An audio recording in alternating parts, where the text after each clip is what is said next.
Hi,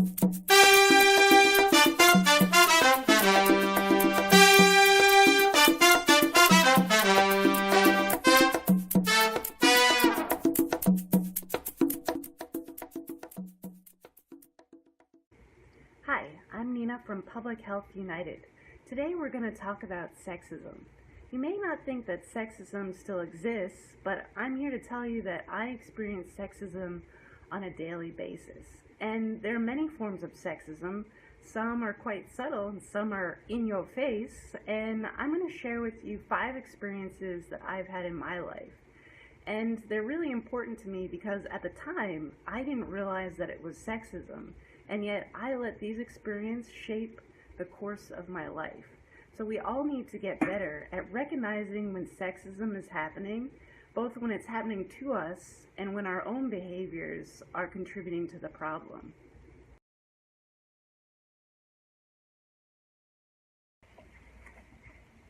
Okay, let's travel back in time. The year is 2001, and we have young Nina, freshman in college Nina, who had just come back from a semester study abroad in France through Colby College. And I came back and I knew for sure that I wanted to be a biology major because I was a science rock star in high school.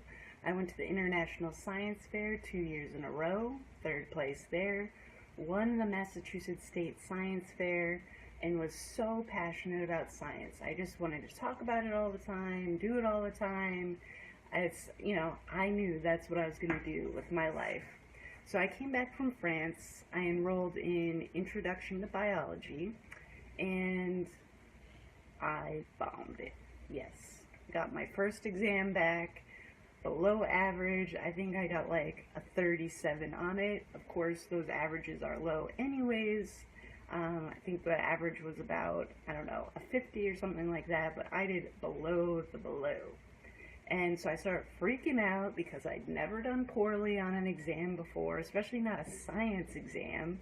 And, now I realize I was studying for it all wrong. I just would read the chapters, memorize, and that's it. I expected to do well in the exam because that's what works in high school, just memorizing. So anyway, I had a temporary advisor assigned to me at the time until I officially declared my bio major. So I made an appointment with him right away. It's like, okay, what can I do? Tutoring, withdraw, take it again. It was only, a third of the way through the semester, so it was definitely savable. Go in, sit down with this dude that I'd never met before.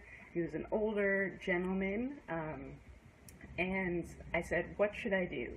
How can I get better at this? And he said, I don't know you, so let me look at your record. And he said, I see here that your mother is a kindergarten teacher, and that last year you directed a musical to younger kids. So why don't you forego the sciences and become a teacher, since you seem to really like that? What? I was 18 or 19. I was super naive and shy, so I just was like kind of nodding along and okay, but in my head I was like, what the fuck? Are you not looking at my award after award after award in the sciences? Like, this is what I do. That's what I'm gonna be. And, he was just like, yeah, you should be a teacher. This isn't for you. This is really hard and competitive. I don't think you can, okay, I was a freshman. That was my one and only course at Colby. I'd only been there a month, and he was already saying, this isn't for you.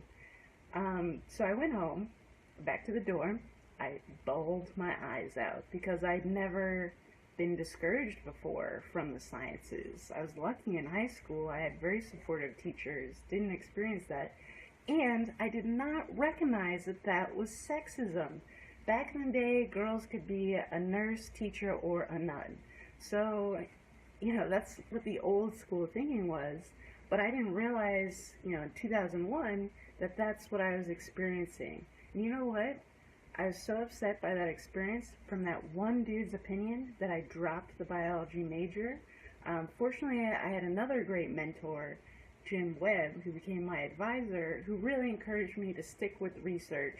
And we researched mosquito control and history of malaria together, and he's still a friend of mine today, and thank God that he kept me along in the research at least, and that led me ultimately to come back to the sciences, and here I am at Hopkins doing a PhD in molecular microbiology and immunology. So my message to you young kids, if you're struggling in an intro class or whatever it is that you're struggling in, do not let one person's opinion, especially one dude, impact your entire life. Because I look back on that one moment and I'm not mad because he was sexist. I'm mad because I let him impact my life choices, and I didn't even know it at the time. So that's why we need to talk about these experiences and recognize when it's happening to us, and go out and find the good mentors who are going to encourage us in our dreams no matter what.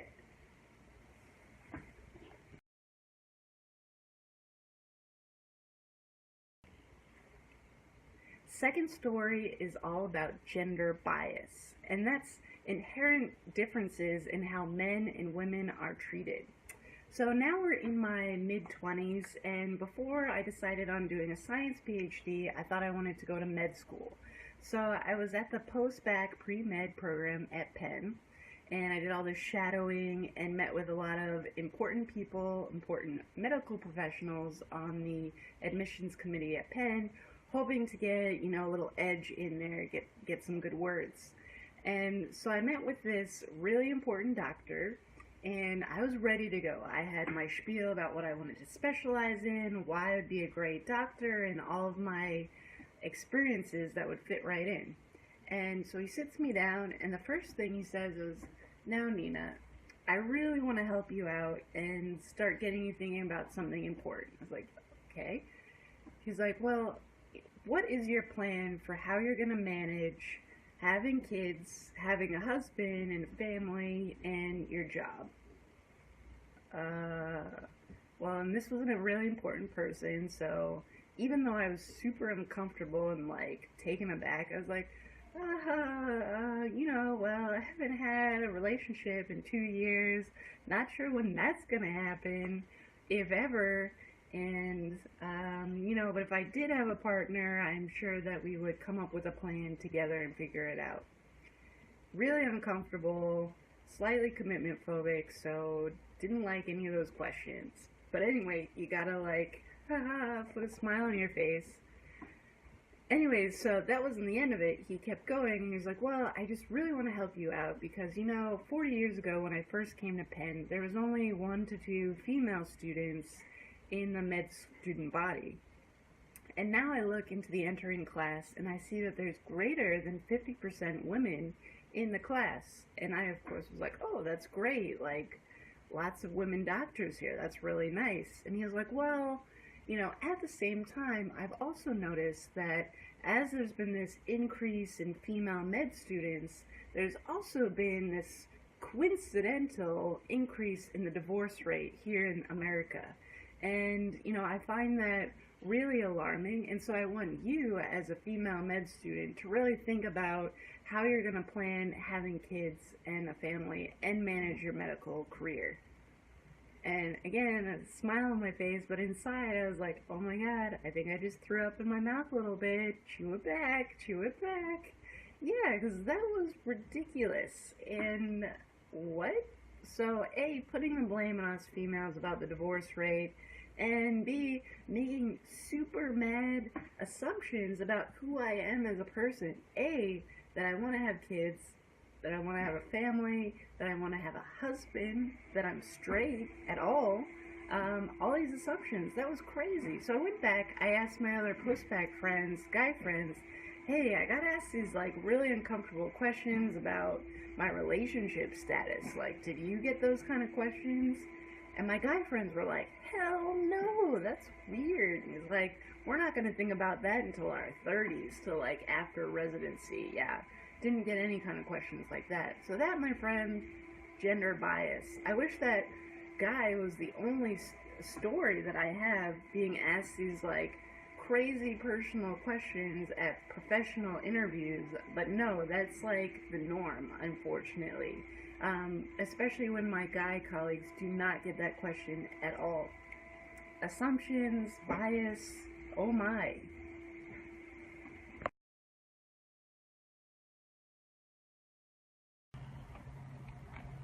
Okay, story number 3.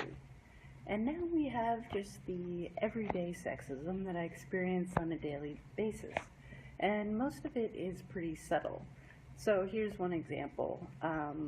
When my partner and I, aka husband, Ben, and I first started dating about 4 years ago, I guess it was, um, we were leaving the house together, and I was wearing, it was hot, it was the summertime, and I was wearing a maxi dress. And we got out to the car, and I was like, oh, wait, I have to go back in to get a scarf. And he was like, why are you getting a scarf? It's like 95 degrees out. It's so hot. And I was like, oh, well, I like to wear a scarf when we're walking to work because, I get a lot of unwanted attention from the men if I don't do that. I mean, even if I do that, I still get attention. But I get more attention when I don't cover this front side of me up. And he was like, what, really? I don't think so. And he's like, we're in a hurry, let's go. And I was like, okay, we won't do it. And I was like, well, when we're walking to school, you should watch out. Watch the men who are walking by us and see what's happening. He was like, okay. So there we were walking to school, and lo and behold, every time that a man walked by us, didn't they stop and then watch as I walked by them? It's kind of ridiculous. And he actually started to pick up on it, and what he did then was like, he stopped and he turned around and like kind of stared at them, and they were like, oh. And I was like, yeah, well, you can't do that to everyone that's walking by because it just happens all the time. I was like, I feel more comfortable if I cover up my chest area, and I don't like that I have to do that, but it just makes me feel more comfortable. And that feeling right there, that I have to cover myself up to avoid unwanted attention, that's sexism. And that happens to women all the time, everywhere. Like, we can't walk anywhere. I mean, the worst is like going on the subway here, because there are just men hanging out all around, they're staring at you, and it feels really unsafe. And I'm really frustrated by when people are still today saying like, oh, it's really nice attention for women, it makes them feel pretty and whatever. But no, it just makes me feel creeped out and, afraid, and I avoid eye contact and like try to avoid situations and cover myself up, and that's an imbalance of power right there, and that's sexism. Story number 3.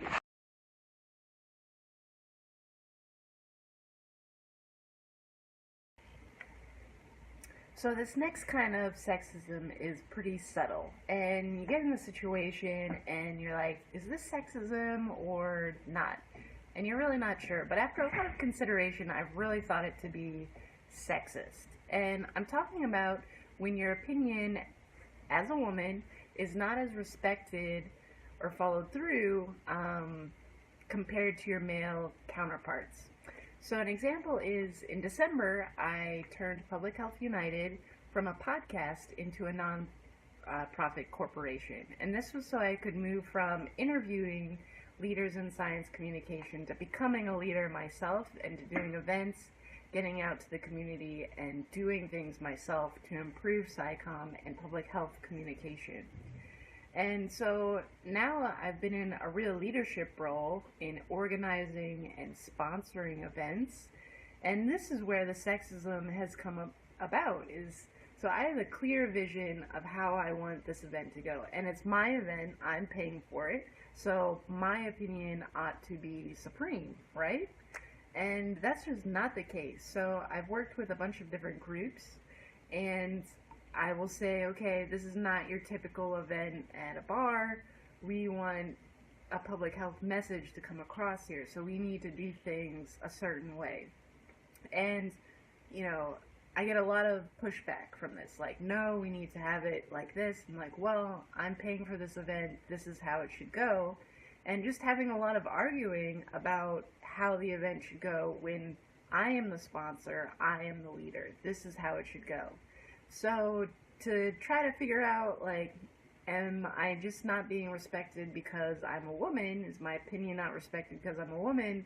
I tested it out and I made up a little situation where I said, oh, my sponsor, Ted, as a public health person, he needs this event to go like this. And if the event doesn't want to go like this, he is going to pull out his money. Now, I did not specify what amount of money or what exactly he was sponsoring or anything. I just made up a random dude and was like, yeah, he's not happy if we don't do it like this. You know what happened? Bam! Right away, people changed their tunes. They're like, oh, well, we don't want to upset Ted. We don't want, our relationship with Ted to, go downwards. So yeah, we'll do this right away. We'll change it. We'll get this done. So I decided after that the tune was changed so quickly once I made up this other dude involved in the scenario. I was like, yeah, this must be sexism, some weird sexism where even though I am the leader of this, I'm not being respected. Another common thing is that I'll be in a meeting, public meeting, and I'll have an opinion, and I can get worked up about things, just like anybody else. And the worst thing is when I'm passionate about something and I have an opinion, and then someone says, no, you're being too sensitive, you're being too emotional, your opinion is wrong, you need to chill out.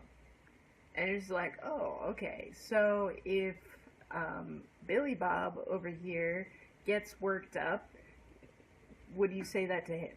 And no, I know these guys, they would not say that to my male counterpart, but because, I express very strongly that I'm for or against something, then suddenly it's emotional, and it's just like, are you kidding me? Just like when you're out there professionally and your opinion is not respected, no matter like how it comes off, it's like, are you kidding me? Like, why are you not taking my point of view seriously when I'm super smart, I've got the credentials, I've got the experience? Like, yeah, that's sexism, but it's subtle because, it's that old, oh, you're being emotional thing. Well, it's like, oh my god, I'm so sorry, I don't mean to be emotional. It's like, well, no, I'm a human being. I've got opinions, and sometimes I'm not going to be meek and quiet about it. Sometimes I'm going to be loud and forthright about it because, heck, I'm Nina. I've got opinions. Anyways, so yeah, that kind of stuff is really subtle, and it's hard to define, and it's really hard to know how to deal with that in the moment because, you come off as like, an emotional woman, then you got people calling you a bitch, like to your face or behind your back. So it's really difficult, and I'm really looking forward in the next year to taking some courses about how to be assertive, get your way, and manage people without, people calling you emotional and all of these other things, which I think is ridiculous. Anyways, I'm really looking forward to hearing people's thoughts on how do you deal with situations like this, and would you call that sexism?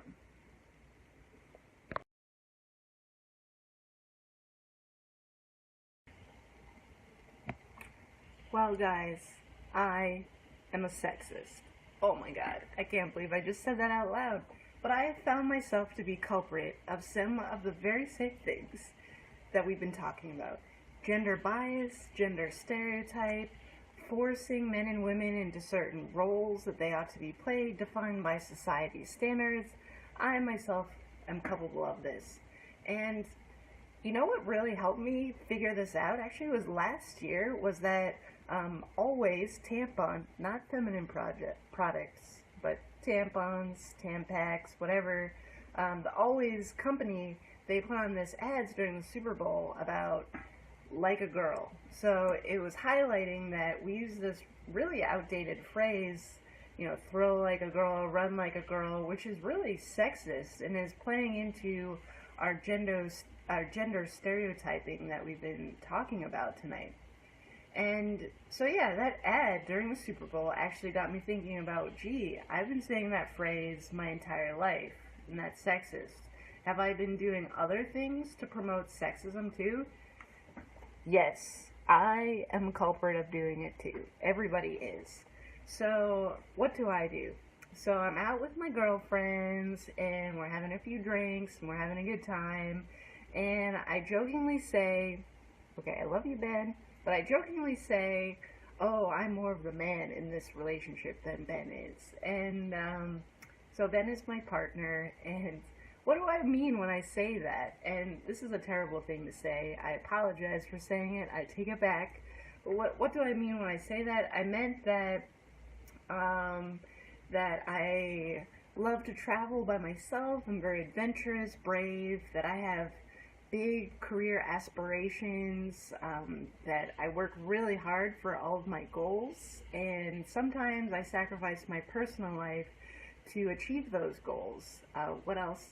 I also am outwardly less emotional, but that plays into that I'm introverted and Ben is extroverted more so than I have less emotion, because that's not true.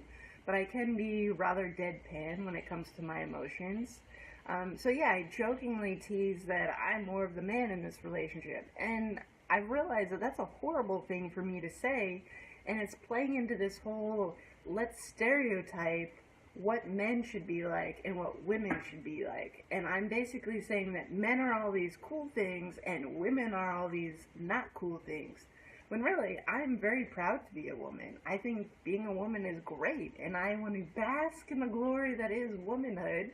But here I am portraying that women are not cool by saying in my relationship I'm a man, and that's not really what I mean anyways. So the important lesson here is A, don't talk about your partner on a video that's going to go public, because I'm sure I'm going to get in trouble later for sounding like an asshole. So don't do that. But the lesson here is that check your own gender bias and stereotypes at the door. Yeah, really look yourself in the mirror. Are you part of the problem or part of the solution? And most of us do something to perpetuate these really bad stereotypes that forces men and women into their own boxes. And it can happen on both sides. Like, here I am, a woman, a feminist, and I'm doing it to men and I'm doing it to women. So, yeah, and really, what's helpful about this? Because people are just people. So, yeah, let's all check your own behavior and check that sexism at the door. So, sexism, still a problem, still something that I'm dealing with all the time. I like to think that I am better now at recognizing when it's happening, but that doesn't mean that I am better at dealing with it, because, you know, like I said, sometimes you're dealing with people higher up in the totem pole than you, and you have to be, you know, a certain way. Sometimes you have to work in a team and figure out how to be assertive without being a bitch, and figuring out how to get people to do what you want them to do. There's no life class on how to teach women how to deal with sexism, or how to teach everybody not to be sexist. Like I said, I myself am a culprit of being sexist sometimes. So we need to continue the dialogue on this and recognize all of our behaviors that are contributing to this problem. And, you know, I am shocked that the more of a leader that I get, the more sexism that I have been experiencing as a professional. I thought it would kind of, I don't know, end when I got over being, you know, little Nina. But no, it's still happening. So anyway, I hope to hear from you. I want to hear about your stories in sexism. So either personally message me, check out www.publichealthunited.org, and we're also on Facebook, Public Health United, and Twitter, PHU Podcast. So please reach out, connect, and tell me about your experiences with sexism. Bye.